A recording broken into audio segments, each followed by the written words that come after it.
theory. Is the Earth a ball? A ball? Heavens no. How could you live on a ball? That doesn't seem possible. The Earth is clearly flat.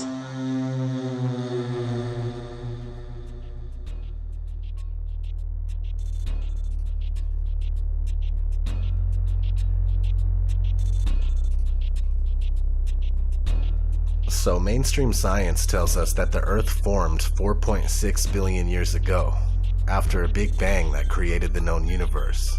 This wild theory is widely accepted as fact, and it's mechanically repeated by most people due to the fact that it's what public schools teach to the kids without challenge. There is absolutely no possible way to determine whether or not an event took place that long ago. It's actually very strange that anyone would believe this nonsense. Mainstream science also tells us that life on Earth evolved into monkeys, which eventually evolved into us. There's only one huge gaping problem with the theory of evolution. We are not only missing one link between monkeys and humans, but we are missing hundreds, if not thousands, of evolutionary links. Maybe more. They want us to believe that one day we fell out of a monkey's ass and we landed on a spinning ball that's advancing through outer space at ridiculous speeds. We are being deceived. Let's put it in perspective. They think they came from monkeys, okay? I don't care how many letters they have after the name. You know, these guys go to school, they read books, they come out believing they came from monkeys, and then they have the audacity to say that we're the stupid ones. Listen to what they have to say. In the beginning, there was darkness, and then bang, giving birth to an endless expanding existence of time, space, and matter. Every day, new discoveries are unlocking the mysterious, the mind-blowing, the deadly secrets of a place we call the universe. It is, of course, a mystery as to why the universe exists in such an intelligible manner, but it suggests to me, at least, that there's a deep link between the universe, the grand scheme that's unfolding, and beings like ourselves. Somehow, the universe has become self-aware. It's engineered the emergence of comprehending, thinking beings like ourselves who can come to know the universe. Some people marvel at the fact that the universe has, over billions of years, given birth to beings who can appreciate its complexity. We can even ponder where and how we fit in. But at the dawn of history, people thought they knew the answers to these profound questions. The ancients viewed their world as a snow globe. It's essentially a flat Earth, say a disk, covered by a dome. And we call this in English a firmament. And in the firmament is where all the stars and the planets were hung. Almost all ancient cultures believed their universe existed in a dome similar to this one. And they never questioned who created it. The ancients assumed that there was a god or gods responsible for the creation and the maintenance of the universe. The idea that God created the universe went largely unchallenged until the Middle Ages, when scientists made a sacrilegious suggestion based on their observations.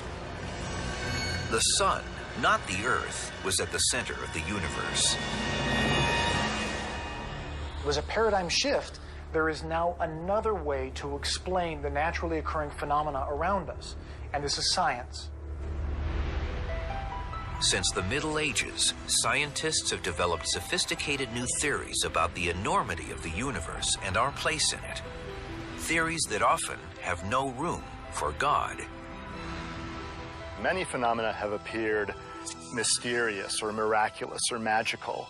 And then through the process of science, we've eventually understood them. Scientists gradually realized that the sun really is just one star among a multitude of stars in a gigantic galaxy, having hundreds of billions of such stars. And all this was created in a big bang 13.7 billion years ago. But while scientific theories, observations, and experiments tell us where we are in the cosmos, they don't answer the eternal questions: why we're here, and who, if anyone, created us. So while it appears a divine creator planned the universe, many physicists say apparent fine-tuning doesn't prove anything of the sort. Something else must be at work. But what, other than God, could possibly explain the remarkable series of events that led to the creation of life in our universe? One very popular contender is an idea that seems at least as incredible as the idea of God. It's the multiple universe theory. A very large number of universes, perhaps even an infinite number, could in principle exist in a vast hyperspace. We can understand the idea of hyperspace by comparing it to a mug of beer. The beer mug would be the hyperspace, and the bubbles would be these individual universes. The bubbles in a beer mug are all physically about the same. But suppose they span a range of properties. Some of them might have carbon and oxygen, and stars and gravity, and others don't. We would be in one of the ones that leads to a rich, complex universe culminating with life as we know it. If there are an infinite number of other universes, the fine-tuning that seems to be present in ours isn't an example of God's plan, but rather the law of statistics. Most of these universes wouldn't naturally develop in ways that fostered intelligent life, but a few would. So then the explanation for the specialness of the universe is that we are winners in a gigantic cosmic lottery. It stands to reason that we couldn't be living and discussing this in a universe that was hostile to life. Only the bio-friendly ones get populated with thinking beings. Having a multitude of universes is actually quite a simple and natural consequence of some of the most favored models for the birth and early evolution of our universe. It's kind of like stars and planets. As long as you have the capacity to make one, it's easy to make lots of them. Oh, really?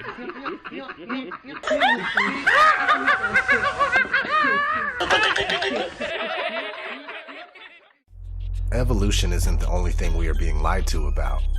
The Earth under our feet has been molded into a spinning ball that is a byproduct of the Big Bang, which is a theory that was introduced to science in 1931.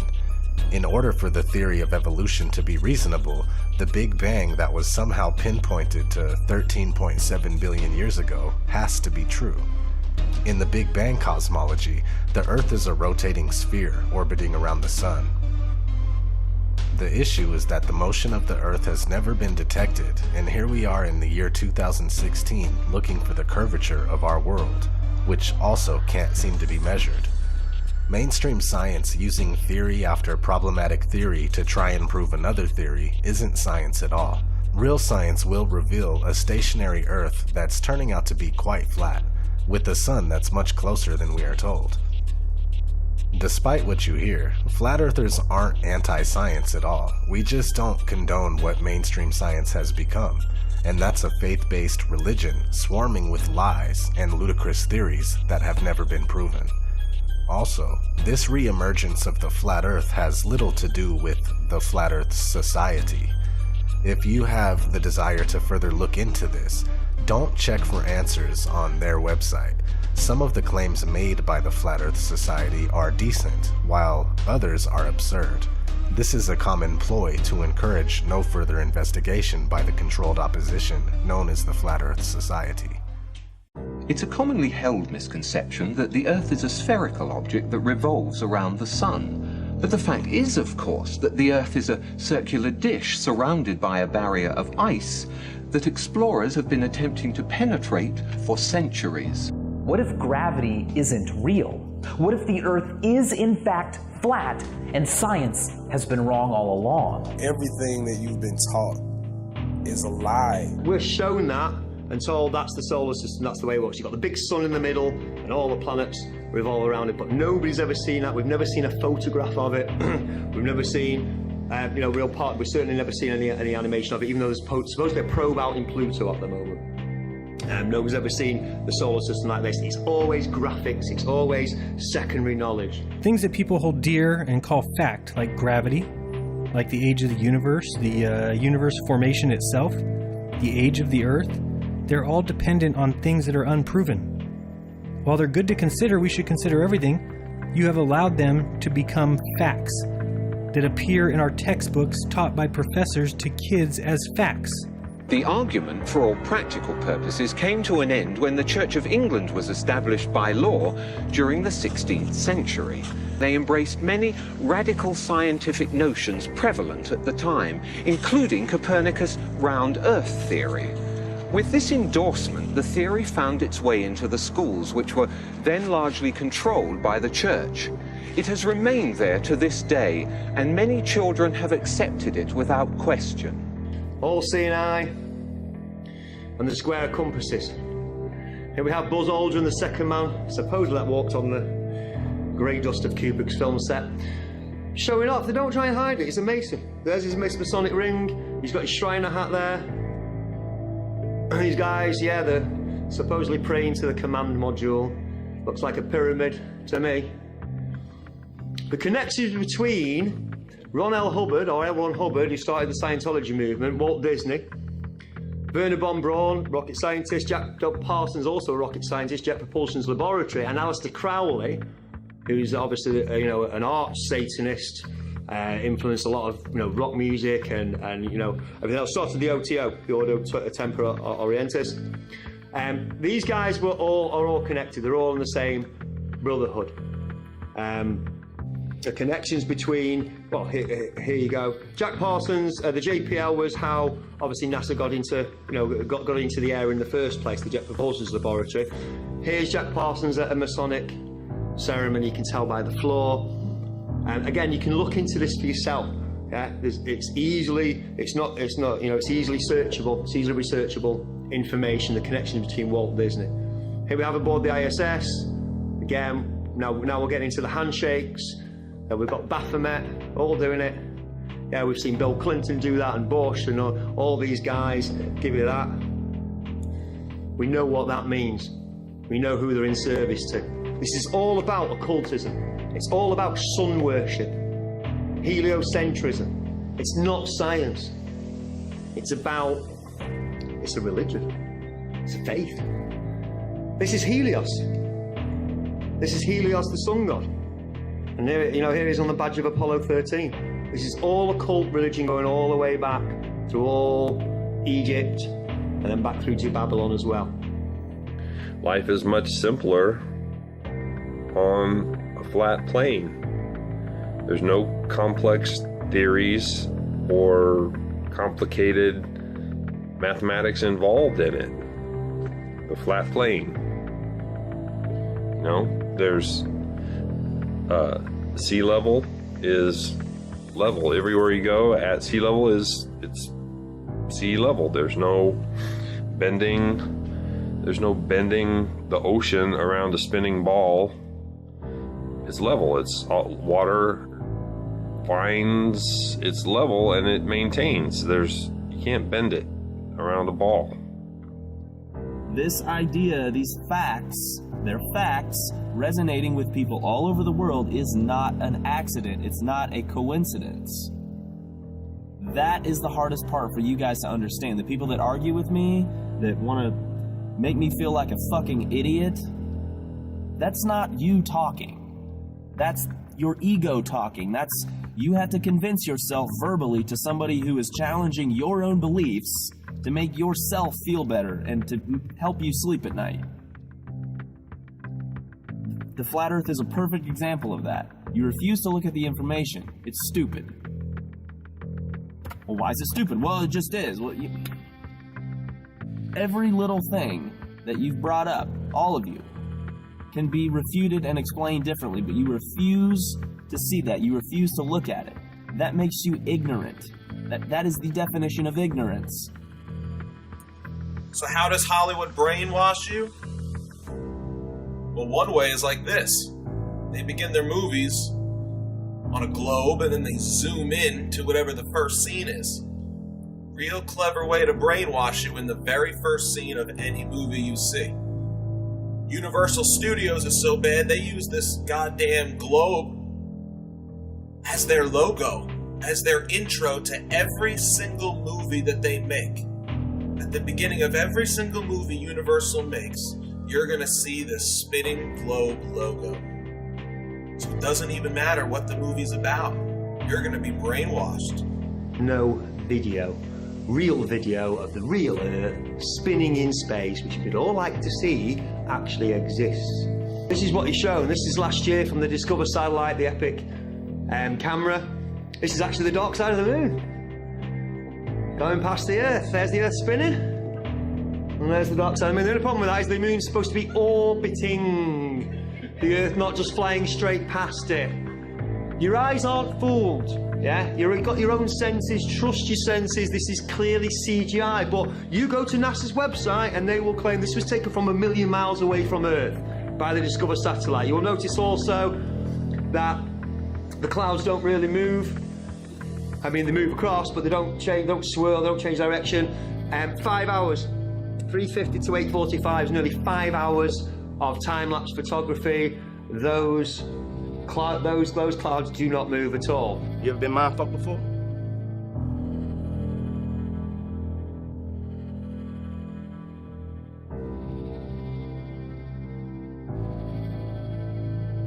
We don't have a picture of our Earth, except for the nice composite fake images NASA gives you to make sure you keep believing you're in a ball and keep arguing on their behalf, keep fighting for them, keep telling people we went to the moon, simply because you can't let your mind think of the possibility that someone lied to you. The government lied to you. They can't lie. They're my government. Believe me, it's hard for all of us. That's crazy. The government doesn't lie to people.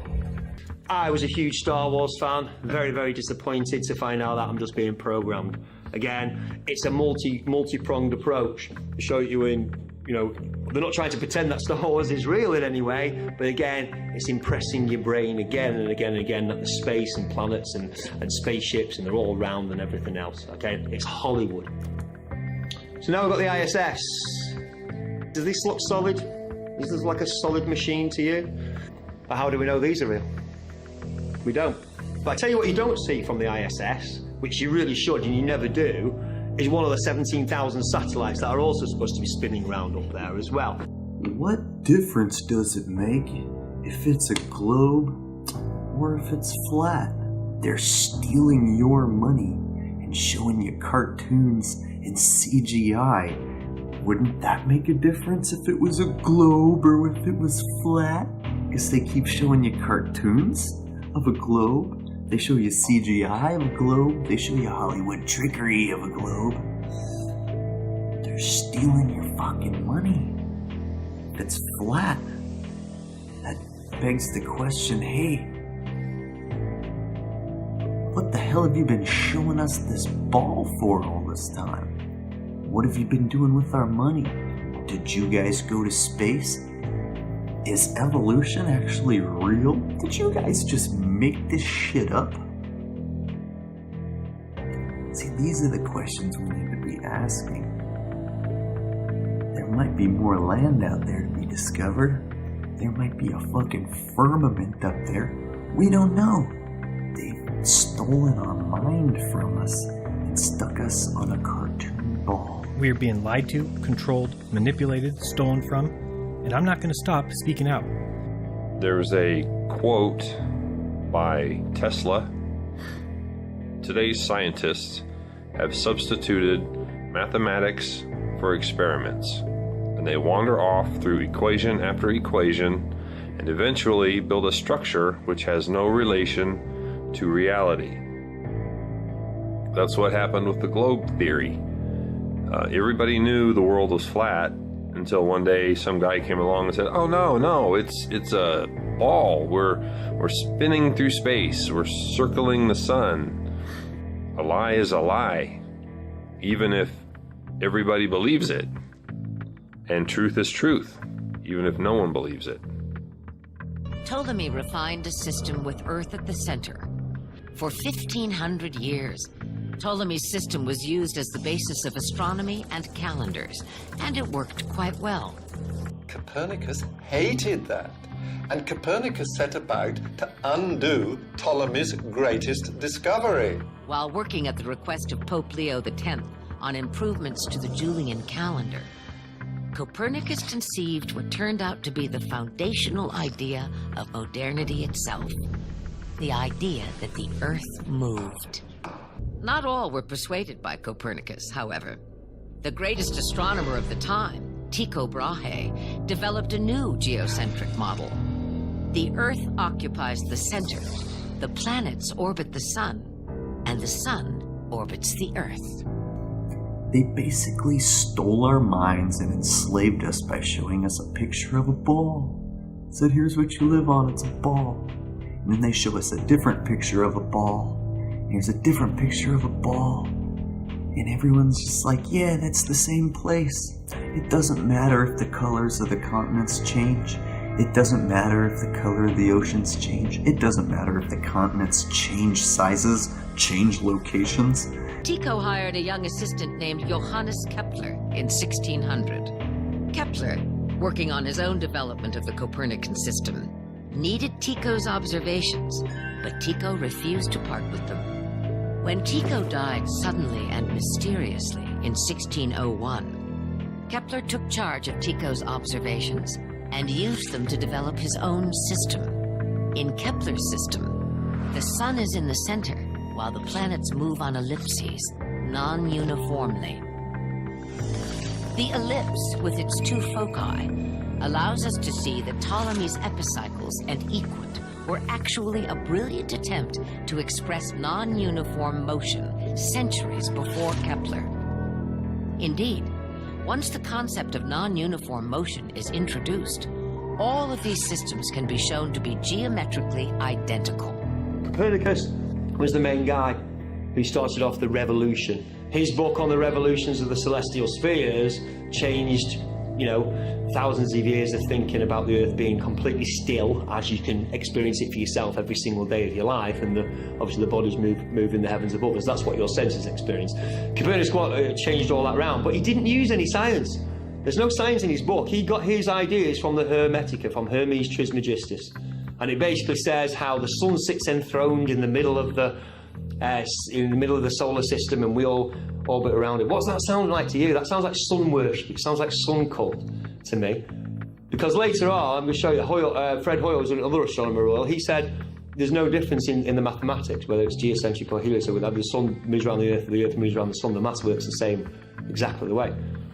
The connections between Copernicus, just from the imaging. Yeah, I wouldn't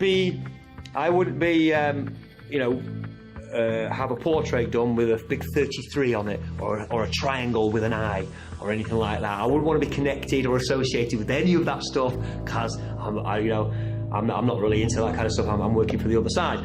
But Copernicus obviously had no problem with the square and compass. Yeah, with the big wheel here, we've got the big sun wheel, and we've got the Mercury sign as well. Yeah, all leads back again. You can investigate that more for yourself. The Book of Thoth by Aleister Crowley, Freemasonry with the sun over the head. Yeah, as above, so below. Yeah, one of the reasons why Mercury, because it can rise in the morning and the night, so it's also hermaphroditic. Both sexes, which obviously is Baphomet as well, which we know as the breast and the penis. It goes on and on and on. It's all about cult sun worship. You can trace it back to Babylon. You can see all the different gods going through it, but there is no science to Copernicus's on the revolutions of the spheres. It's a philosophical tract, and it's all based on the Hermetica. Up is up, down is down. If I visual aid, I have a pin.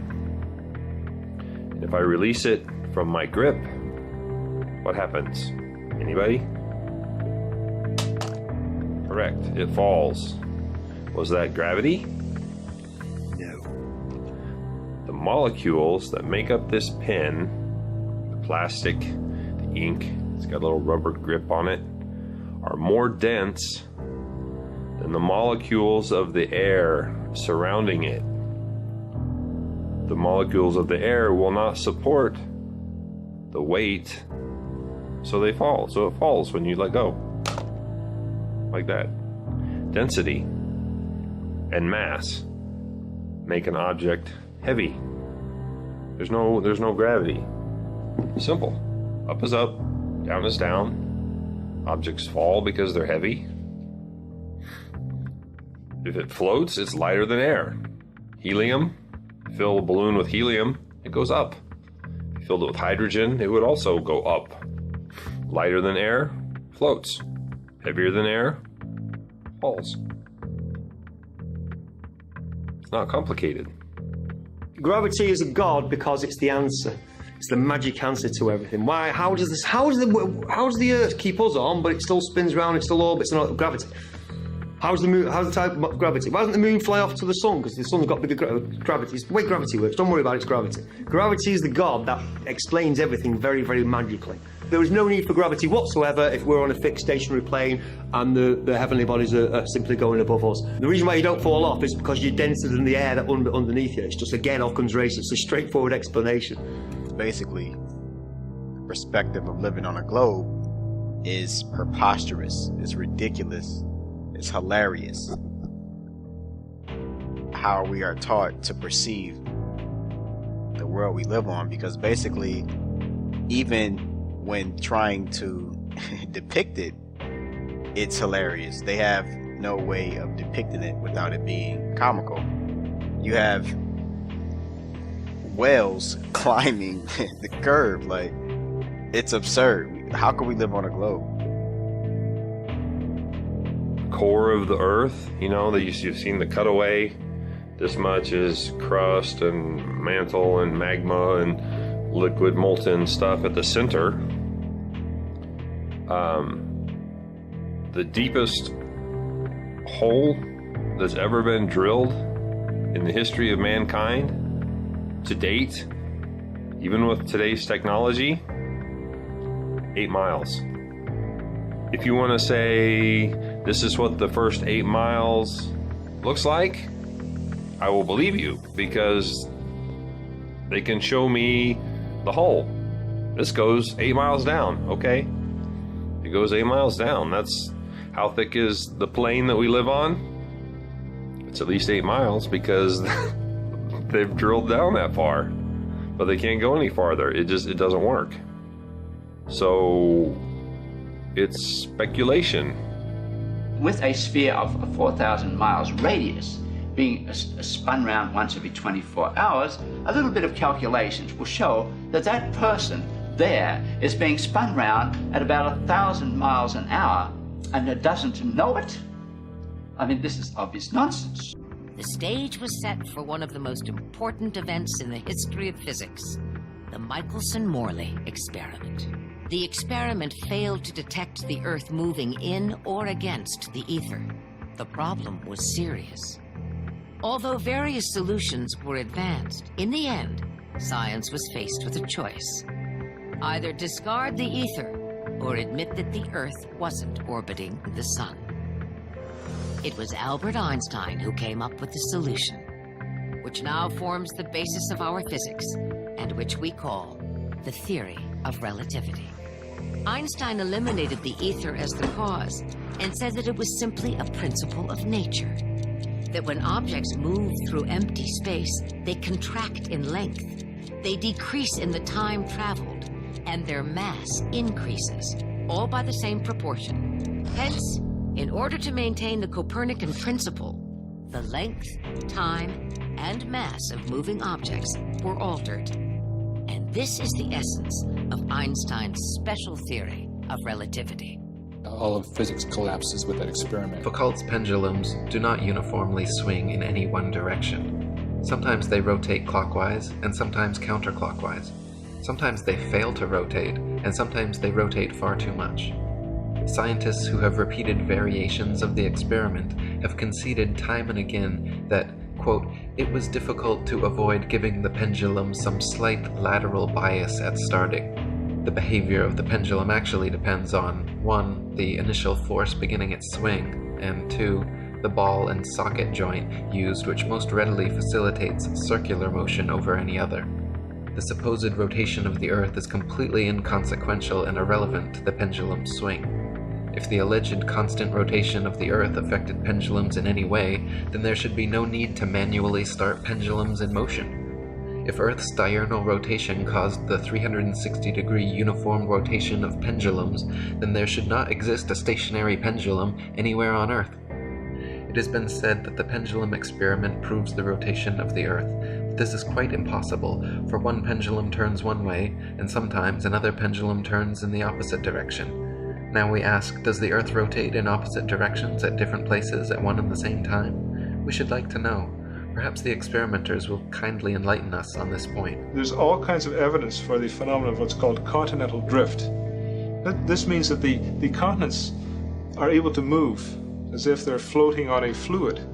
Now, if the Earth is spherical, if it's spinning, anybody knows that if this is spinning very, very, very fast like that, that the continents should all be located at the equator, because centrifugal force would move the continents from the poles to the middle. The Coriolis effect is often said to cause sinks and toilet bowls in the northern hemisphere to drain spinning in one direction, while in the southern hemisphere causing them to spin the opposite way, thus providing proof of the spinning ball Earth. Once again, however, just like Foucault's pendulums spinning either which way, sinks and toilets in the northern and southern hemisphere do not constantly spin in any one direction. Sinks and toilets in the very same household are often found to spin in opposite directions, depending entirely upon the shape of the basin and the angle of the water's entry, not the supposed rotation of the Earth. Jennifer Horton wrote, "While the premise makes sense that the Earth's eastward spin would cause the water in a toilet bowl to spin as well, in reality the force and speed at which the water enters and leaves the receptacle is much too great to be influenced by something as minuscule as a single 360-degree turn over the span of a day. When all is said and done, the Coriolis effect plays no larger a role in toilet flushes than it does in the revolution of CDs in your stereo. The things that really determine the direction in which water leaves your toilet or sink are the shape of the bowl and the angle at which the liquid initially enters the bowl." The Coriolis effect is also said to affect bullet trajectories and weather patterns as well, supposedly causing most storms in the northern hemisphere to rotate counterclockwise and most storms in the southern hemisphere to rotate clockwise, to cause bullets from long-range guns to tend towards the right of the target in the northern hemisphere and to the left in the southern hemisphere. Again, however, the same problems remain. Not every bullet and not every storm consistently displays the behavior, and therefore cannot reasonably be used as proof of anything. They got us to ridicule it, and that was the genius in their whole plan. If you ridicule something socially, it's ridiculous, so I'm not going to look into it. When if you're thinking about it, if you flip it inside out, to assume the Earth is flat makes so much sense. To assume it's a globe is so ridiculous. We should have laughed at that, you know? And it's funny how people who still believe in the sphere always make fun of the flat Earth, because they'll say, well, how can I stay on? I'll fall off. I mean, that's ridiculous. I'll fall off. Yet they have total faith in not tumbling down the sphere. For some reason, this appears safe to them. You know, it's like, no, wouldn't a level surface appear more sensible and safe if you really think about it? People say, well, go look at the planets. The planets are spheres, so that means we're a sphere. No, whip out a telescope. I've got one. Whip out your telescope and look at Mars. It's a dot of light. It's an orange dot. And then when you look at a NASA image, it's this desert world with canyons and ice and craters and shit. But when you look at it through an amateur telescope, like a good amateur telescope, not one from fucking Walmart, like a good one, it's an orange dot. It's not a desert world with canyons and shit that they went to. There's no rover on Mars. They're prepping us with movies like The Martian so they can steal our money on a fake trip to Mars, just like they stole our money on a fake trip to the moon.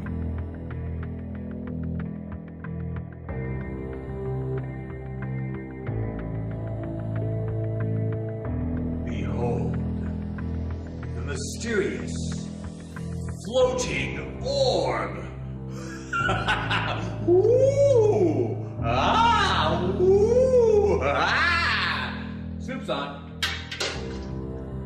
You don't need all the complex theories and math. The sun isn't 93 million miles away. It's much closer, and much smaller. Oh, it's 400 times bigger than the moon, but it's also 400 times farther away, so it appears to be the same size. The sun and moon are the same size, and they're not as far as they say they are. They circle above the plane that we live on, the flat plane. They circle. The sun shines down like a spotlight. It's around 24 hours. The same phenomenon Eratosthenes measured could be explained by a flat Earth if the sun were only a few thousand miles away and 32 miles across. The math would work out the same. Once you realize what's going on, you're on a flat plane, you can see the sun. It's like it moves towards you, passes overhead, and moves away from you. It's perspective, the distance. It moves that direction until it reaches the vanishing point, the point of convergence on the horizon, where you can no longer see its light. This is a really, really good video to watch. It's called The Amazing Flight of a Balloon to the Edge of Space. And if you watch it, you will see, because those are clouds there. This isn't the ocean. This is clouds. And what have we got here? That's a hot spot from the sun. Now, if the sun's 93 million miles away, yeah, but massive, how is it causing a heat spot on here? Well, this is a still from it. You can watch the video for yourself, but this is what it does. There's minutes and minutes of this video as it spins around, and you can see it again and again. It will blow your mind because you'll see the sun isn't that far away at all, because it can't be causing a heat spot on the clouds if it's 93 million miles away. If it's massive, it should all be coming in at the same angle. There should be no... The sun is obviously not 93 million miles away. It looks very close. Circumnavigation is really just a flat circle path. Gravity as we know it simply doesn't exist. The sailor thinks that he's traveling around the Earth this way, when in effect he's traveling around the Earth this way. And he's creating a circle. He's moving in a continuous direction around. He goes through the various parts of the circle, and he comes back where he started from. He's going around this way. One of heliocentrists' favorite supposed proofs of their ball Earth theory is the ability for ships and planes to circumnavigate, to sail or fly at right angles to the North Pole, and eventually return to their original location. Since the North Pole and Antarctica are covered in ice and guarded no-fly zones, however, no ships or planes have ever been known to circumnavigate the Earth in north-south directions, only east-west. And herein lies the rub. East or westbound circumnavigation can just as easily be performed on a flat plane as it can on a globular sphere. Just as a compass can place its center point on a flat piece of paper and trace a circle either way around the pole, so can a ship or plane circumnavigate a flat Earth. The only kind of circumnavigation which could not happen on a flat Earth is north-south bound, which is likely the very reason for the heavily enforced flight restrictions. Flight restrictions originating from none other than the United Nations, the same United Nations which haughtily uses the flat Earth map as its official logo and flag. So the ball earther's logical argument is that only a globe can be circumnavigated, the Earth has been circumnavigated, and therefore the Earth is a globe. This is indeed a logical modus ponens statement, but the conclusion is rendered invalid because the first premise, that only a globe can be circumnavigated, is categorically false. There is no curve, man. You went up on top of your house and saw the curvature. You went on a plane and saw the curve. No, you didn't. There is no curvature.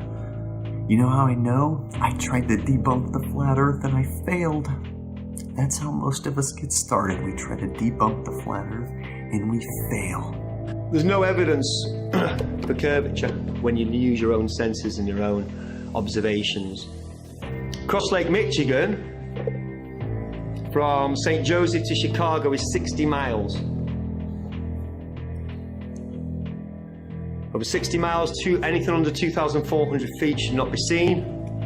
This is a visual of how that works. See the blue line, obviously the green line is you're straight out. Because if you were looking straight out, obviously the Earth's supposed to curve, so the blue line is where it curves. Anything beyond the blue line should not be seen. The Sears Tower is only 450 feet high. It's the highest, obviously, building in Chicago. It's giving you the heights of some of the rest of the buildings there. There's quite a famous picture, a guy called Joshua Nowicki, of Chicago from 60 miles away. We shouldn't be able to see any of it. It should be all behind 2,400 feet of curve. Yeah? Now, people say, but you can't see the bottom of the... You know, it's proven that the Earth's curved, because you can't see the bottom of it. But you can't see the bottom of it because seas and lakes, they wave. They go up and down. They're not completely... I mean, obviously, if it's completely flat and completely clear, then you'll see a lot more of it. But this actually proves that the picture wasn't taken from very high above sea level. If it was, you'd see a lot more of the buildings, like in this next one. From slightly closer, from only 37 miles away, and should be behind 900 feet of curve, I think we can see more than 500 feet of the Sears Tower there, but you can see virtually all of the skyline. Because obviously it's a clearer day, it's a little bit brighter, and obviously the waves aren't as choppy. Here's the opposite. There's 36 miles of waves in between. Why would we see the whole thing? But we can still see far more of it. It should be 840 feet a drop. We shouldn't be able to see. We should be able to see less than the top half of those. We move on to a different city, Toronto, across Lake Ontario. A place called Grimsby.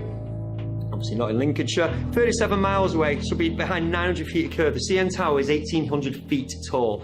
You should be able to see only the top half of that and hardly any of the rest of Toronto. Can we see pretty much the whole skyline there? Again, you can check this out for yourself. You can get half a dozen of these pictures from various places all around this bay. Yeah, this is actually taken from the red lines there. It's actually Grimsby's here, so it's actually a little bit further than this red line. But you can get pictures from Toronto from all over this beach. Yeah, and you can see way more of it than we should be. Now, people say, "Oh, well, that's light refracting, bending it round the curve." It doesn't look like a mirage. I've seen mirages. They're inverted or they're wavy. We know what a mirage looks like. We can see it in the distance. 81 miles away from Genoa, it's the Isle of Gorgona. It's only 70 feet above sea level. We shouldn't be able to see anyone, or we should be able to see the tip. We can see most of the island. It should be behind 4,300 feet of curve. It should have curved away by now. We can still see it. We'll bring it closer back home. The Isle of Man. From the Fylde coast, 61 miles away. And again, we can't just see the tops of the turbines, we can see virtually all of them. From 61 miles away, Snaefell is 2,030 feet high, 2,034 feet high, so that's the highest point on the Isle of Man. 61 miles away should be 2,480 feet of curvature. Should be, half a mile below the horizon. From London,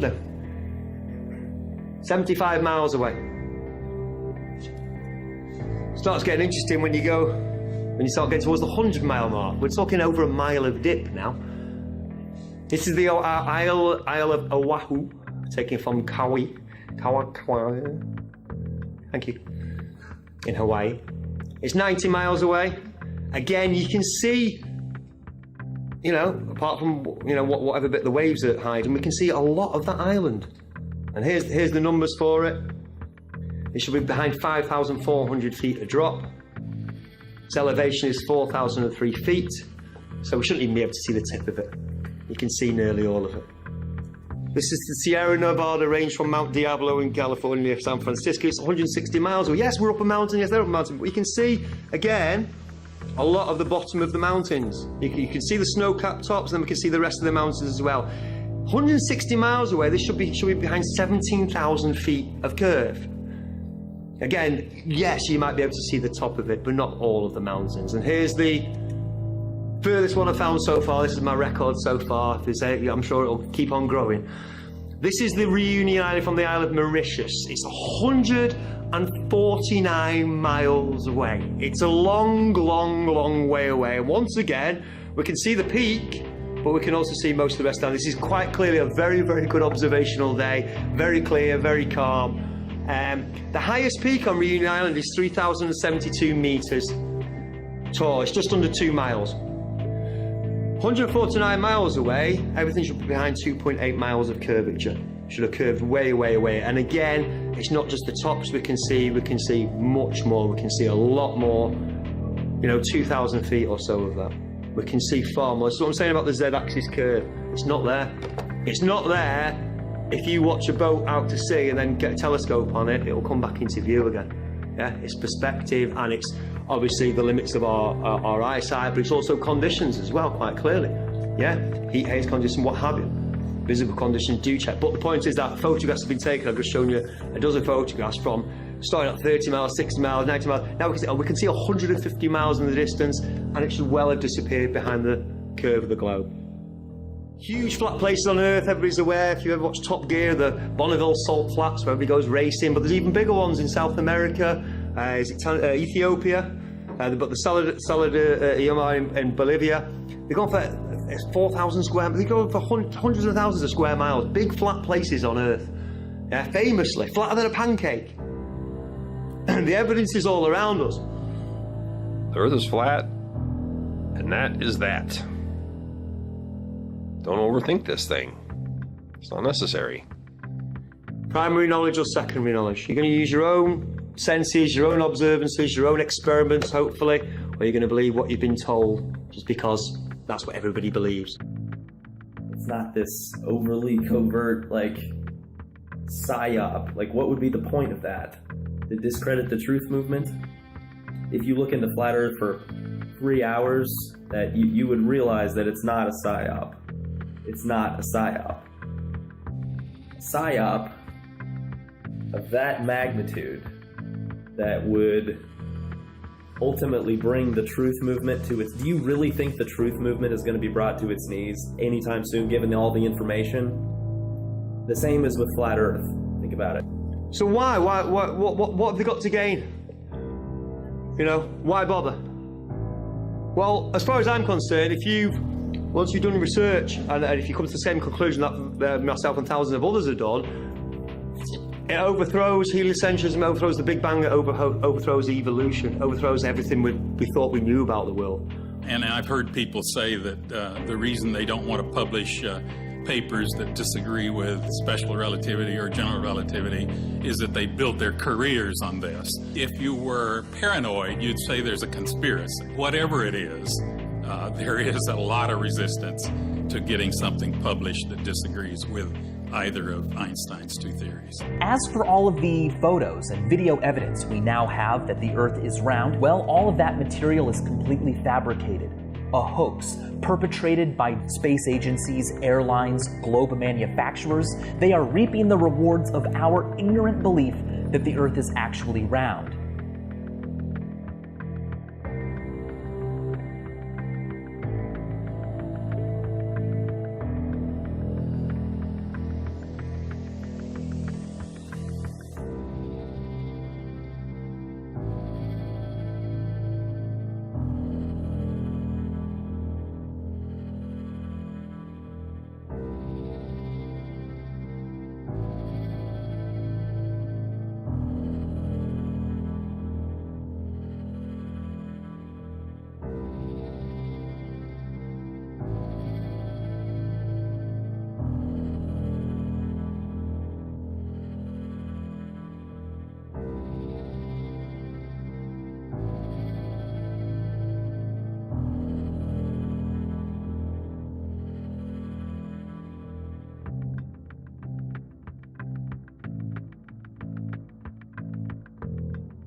Stupid rumor.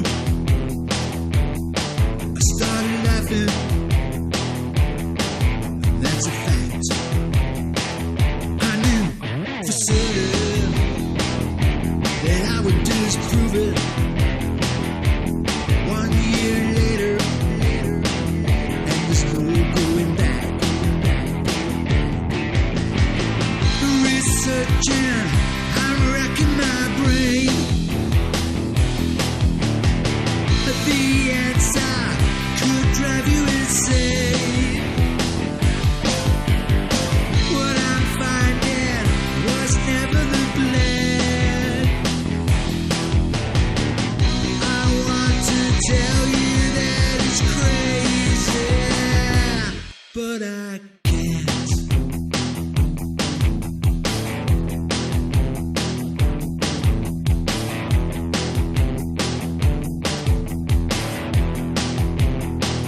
So here's the story, and it's true, a true story.